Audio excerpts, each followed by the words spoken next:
Hello and welcome. Today, we are going to make something truly special, a dessert that always brings a smile to my face, the classic crème brûlée.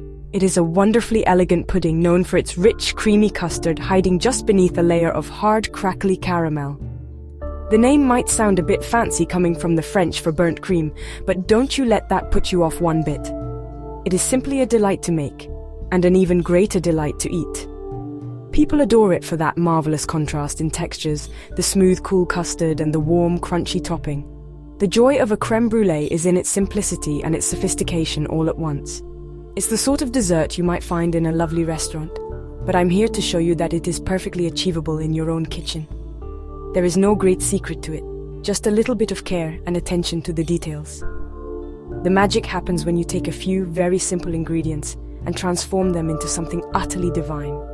That first crack of the spoon into the caramelized sugar is such a satisfying sound, a little promise of the delicious treat that awaits you underneath.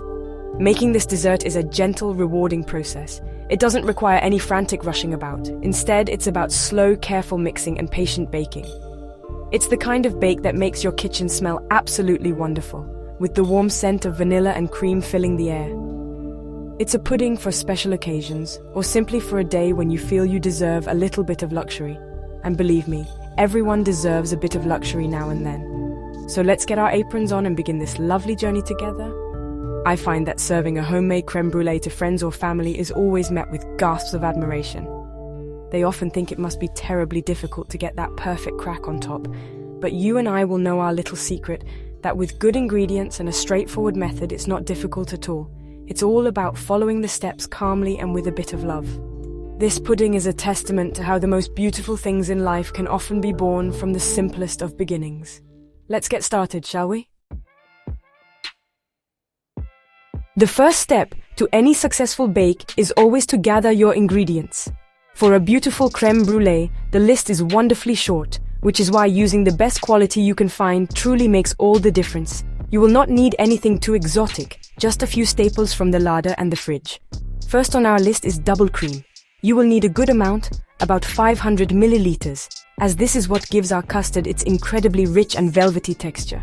Please do use double cream, as a single cream won't give you the same luxurious result. It's a treat after all. Next we need our eggs, but we are only interested in the yolks for this recipe. The yolks provide the richness, the color, and they help the custard to set beautifully. You will need about 5 large egg yolks from free-range eggs if you can. The quality of the eggs really shines through in the final flavor. Then, for the sweetness, you will need some caster sugar. About 50 grams will be perfect for the custard itself. Caster sugar is lovely because it dissolves so easily into the cream, ensuring a smooth, silky finish without any graininess. Of course, we cannot forget the most important flavoring of all, vanilla. A real vanilla pod is my absolute preference here. You will need 1 pod. Slicing it open and scraping out those tiny, fragrant seeds imparts a flavor that is simply unbeatable.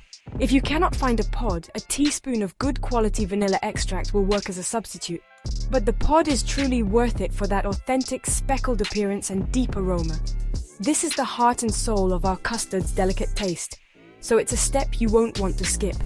Finally, for that signature crunchy topping, you will need a little extra sugar. Demerara sugar is what I always recommend for this job.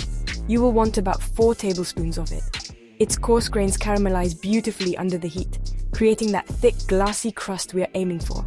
It gives a lovely molasses note to the flavor as well. So to recap, double cream, large egg yolks, caster sugar, a vanilla pod, and some demerara sugar for the grand finale.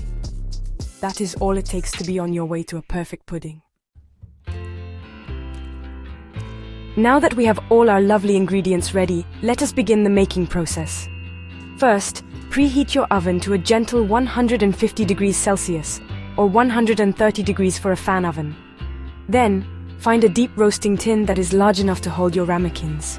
We will start with the cream. Pour your 500 milliliters of double cream into a saucepan. Take your vanilla pod, slice it down the middle lengthwise, and with the back of the knife, scrape out all of those wonderful little seeds. Add both the seeds and the pod itself into the cream. We want to infuse it with as much flavor as possible.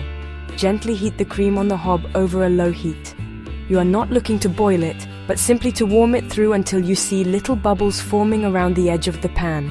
This will take a few minutes. While the cream is warming, you can prepare your eggs. In a large bowl, place your 5 egg yolks and the 50 grams of caster sugar. Whisk them together just until they are combined, pale and creamy. Be careful not to over-whisk.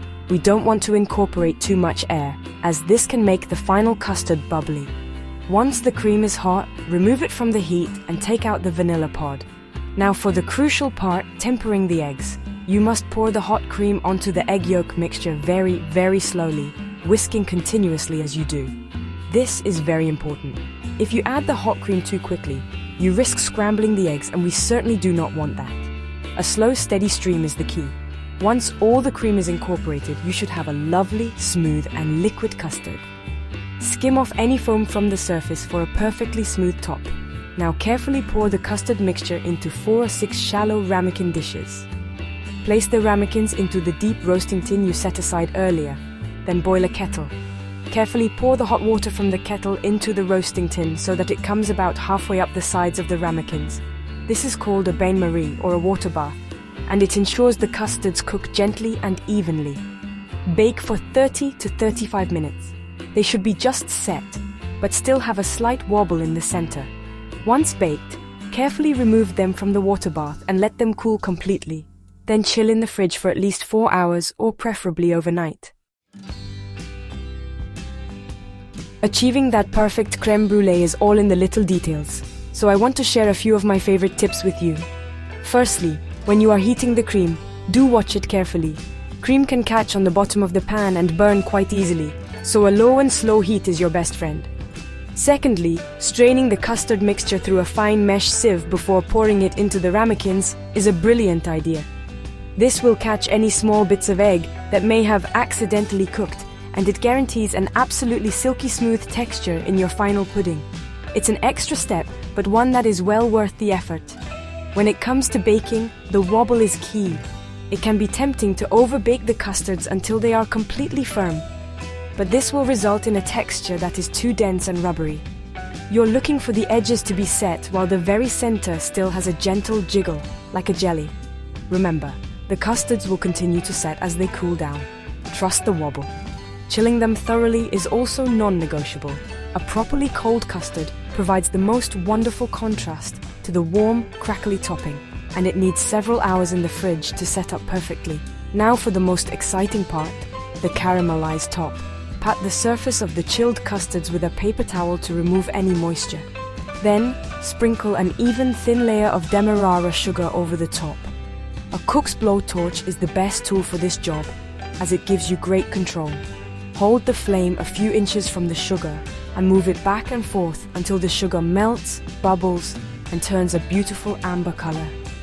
If you don't have a blowtorch, you can place the ramekins under a very hot grill, but watch them like a hawk, as they can burn in an instant.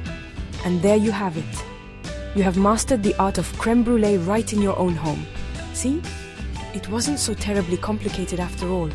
It just required a bit of patience and a gentle hand. I do hope you give this recipe a try. There is such immense satisfaction in making something so elegant from scratch. Don't be afraid to experiment. And remember that every time you bake, you learn something new. So go on, get in the kitchen, and treat yourself and your loved ones to this truly delightful pudding. Happy baking!